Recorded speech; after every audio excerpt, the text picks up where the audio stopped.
Olá, alunos! Agora nós vamos finalizar a parte sobre a administração via retal.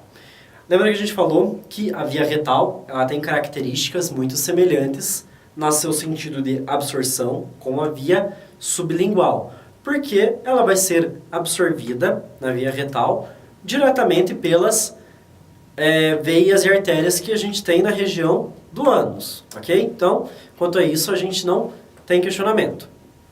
Então veja o seguinte, um dos problemas da via retal é justamente o fato dela ser constrangedora, invasiva, desconfortável, né? Então ela não é uma via muito utilizada, ela só é utilizada, como nós já falamos, em caso de impossibilidade de ingestão e em caso de impossibilidade de você aplicar também por via injetável. Então a gente normalmente utiliza a via retal ou supositório em bebezinhos, né? Recém-nascido ou com poucos meses de vida. Então o supositório, o que ele é? Ele é uma forma farmacêutica no estado sólido que vem o quê? Basicamente glicerina, com baixo ponto de fusão, para que no momento em que ele seja inserido no reto, o que acontece com o seu baixo ponto de fusão? Ele é aquecido pela região e já começa a derreter, e no momento que ele derrete, você tem a etapa de liberação para a posterior absorção do medicamento. Então ele tem a vantagem que ele também consegue fugir do fígado, parte dele consegue fugir, ele evita então em torno de 50% do fármaco, consegue evitar aquele efeito de primeira passagem, que é quando ele vai passar pelo fígado. Então, a via retal ela não é muito utilizada, apenas em casos bem específicos, ok? Então agora a gente vai falar de uma outra via, e essa é bastante importante porque é utilizada constantemente na farmacologia, que é a chamada via parenteral ou via injetável. Via parenteral, o termo parenteral, ele se refere a tudo aquilo que será, que tem necessidade da perfuração ou de uma ruptura da nossa pele. Então, o injetável ele é considerado uma via parenteral, por causa dessa necessidade de perfuração da pele para atingir, então, diversas regiões. E aí nós vamos diferenciar as aplicações injetáveis pela região onde o fármaco é colocado. Então, a via injetável, a vantagem dela é que ela tem uma alta biodisponibilidade. Nem todas são 100%. 100% é apenas na via venosa, ou seja, quando você insere a agulha, o fármaco diretamente na veia de uma pessoa. Embora você tenha essa vantagem da aplicação injetável, ela não costuma ser uma primeira opção. E por que isso acontece? Porque injeção dói, certo? Primeira coisa, ninguém gosta de ficar levando agulhada, né?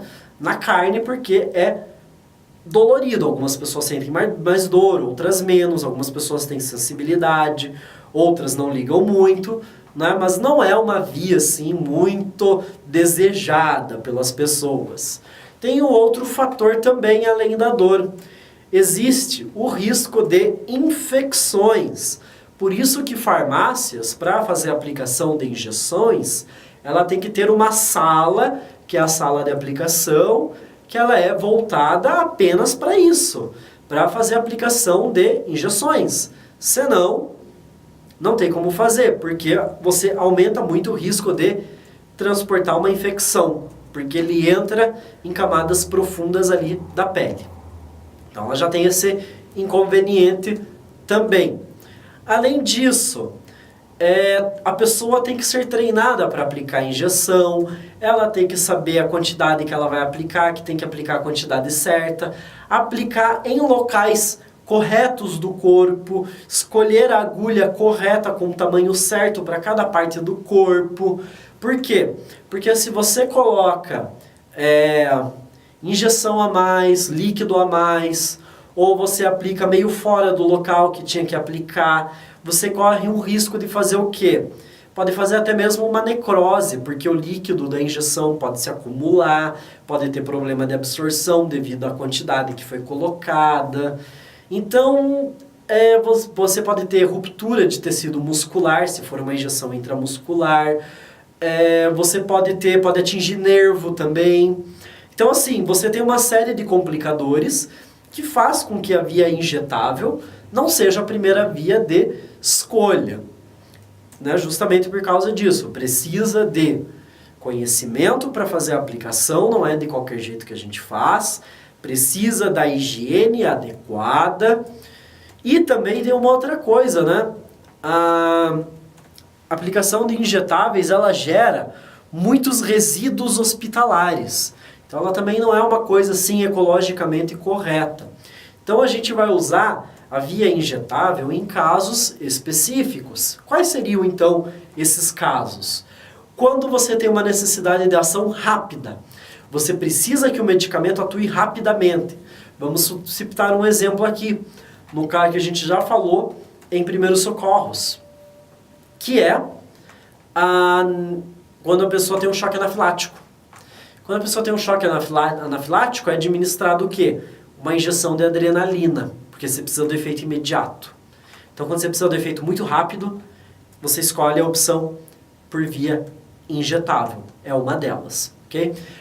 Quando você tem uma necessidade de uma quantidade muito grande de fármaco e que essa quantidade seria inviável para transformar em comprimido, como é no caso de alguns antibióticos, ou até mesmo no caso de estabilidade do próprio princípio ativo.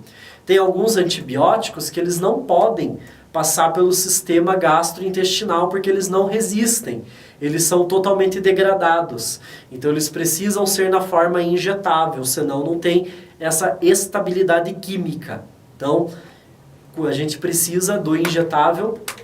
Uma das características é quando o próprio fármaco precisa estar nessa forma líquida ou não pode passar pelo aparelho digestivo.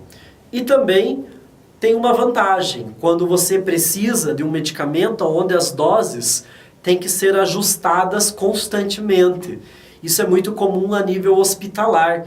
Vocês já devem ter visto que a pessoa que está internada, alguma coisa assim, ela fica com a injeção ali, né, no seu braço ou na mão às vezes, e fica aquela bolsinha de soro pingando. E daí o que acontece? De tempos em tempos vem uma enfermeira ou um médico, um farmacêutico, e ele faz o quê? Ele vai ajustando ali, vai colocando medicamento ou vai ajustando o quanto vai pingando de soro. Então, quando você precisa dessa administração constante e de estar ajustando doses a todo instante, a via injetável é uma dessas opções que permite a gente fazer esse tipo de coisa. Então, a injeção ela tem as suas vantagens e tem as suas limitações.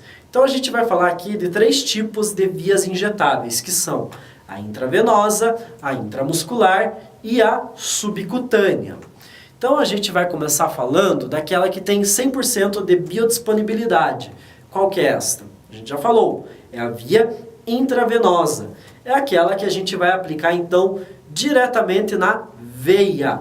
Então, ela vai ter 100% de biodisponibilidade, porque você vai estar jogando o medicamento, ele, todo lá na corrente sanguínea, sem passar por nenhum outro órgão ou por nenhum outro aparelho do nosso corpo.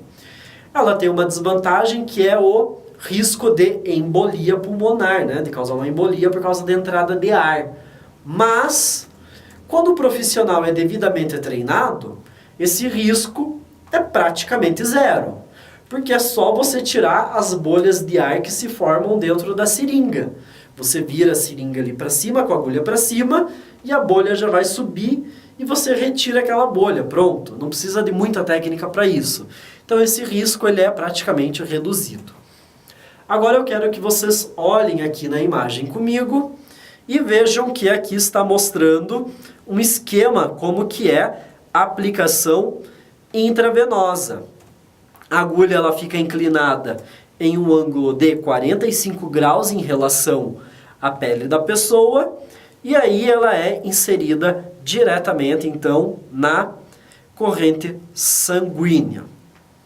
Então agora nós vamos fazer uma pausa e em seguida voltaremos para falar das outras formas de injeção. A subcutânea e a intramuscular, que é a mais importante e mais comum.